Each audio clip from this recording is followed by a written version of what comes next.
The hyperbaric oxygen therapy is a mode of medical treatment in which patient is put in the chamber where oxygen is 100% and atmosphere pressure of oxygen is about 2 to 3 atmosphere, where there is high concentration and high pressure of oxygen available to the patient to treat the pathology. And according to that, there Henry law, solubility of oxygen or gas dependent on partial pressure. If you increase the pressure, the solubility of oxygen, the tissue, plasma, and blood increase about 10 to 15 times in the oxygen chamber. This is monoplace chamber in which you can treat individual patient at a time.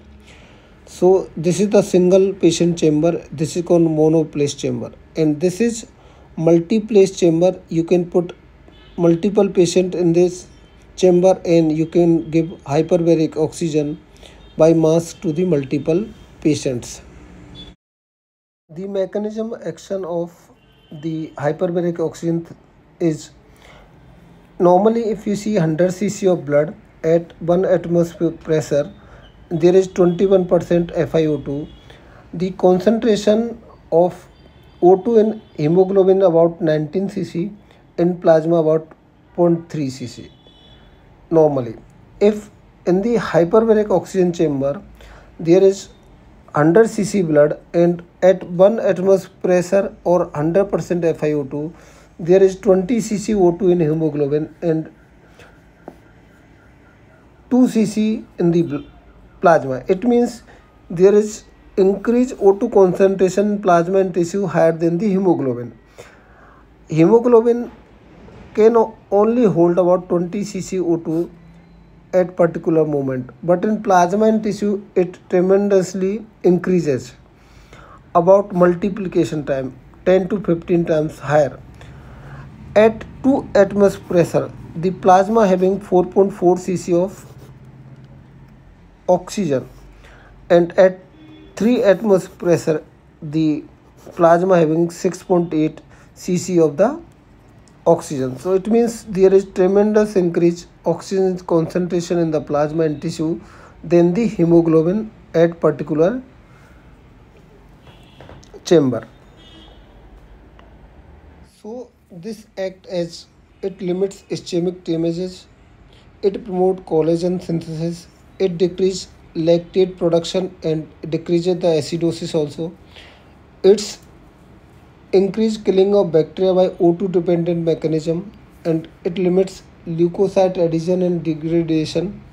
It decreases the tissue edema, and it also enhances stem cell mobilization, mostly CD34 from the bone marrow to the blood. It increases neovascularization and it increases the wound healing. So this is the mechanism action of the hyperbaric oxygen therapy. So most common indication of hyperbaric oxygen in ENT is sudden sensory hearing loss. Another is skull base osteomyelitis. So this is audiogram of sudden sensory hearing loss, and this is skull base osteomyelitis, or you can say malignant otitis externa.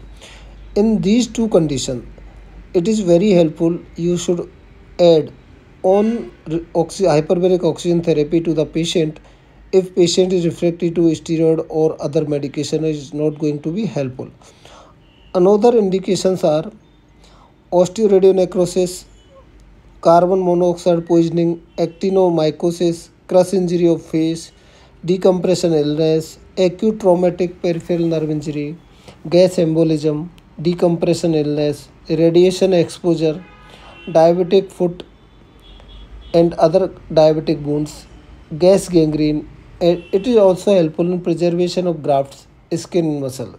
So these are the common indication of hyperbaric oxygen therapy, and this therapy is very helpful to the patient who is suffering from sudden sensory hearing loss and skull base osteomyelitis. As ENT surgeon, you should advise hyperbaric oxygen therapy to these two common indications. So normally this therapy is given 90 to 120 minutes in at 2 atmospheric pressure, about 2 to 8 weeks, and 5 days in a week, 2 days rest. So this therapy is about 2 to 8 weeks duration. Contraindication. Absolute contraindication is pneumothorax, acute severe bronchospasm, and patient on medication like doxorubicin and bleomycin, which increase the congestive heart failure. That's why we are not using in these condition. Other relative indication is upper respiratory tract infection and sometimes you can say allergic rhinitis. So most common contraindication is pneumothorax, rest can be handled, and there is very less contraindication of this hyperbaric oxygen therapy, and it's having very less side effect like aortic barotrauma about 2 to 10%, which also can be relieved by the just decrease the pressure in the chamber. Reversible myopia can be seen up to 2% of cases. In CNS O2 toxicity about very less, very rare, and it doesn't have a very long term effect. And sometimes patient may have pulmonary barotrauma. So there are very less side effect of this hyperbaric oxygen therapy. Thank you so much.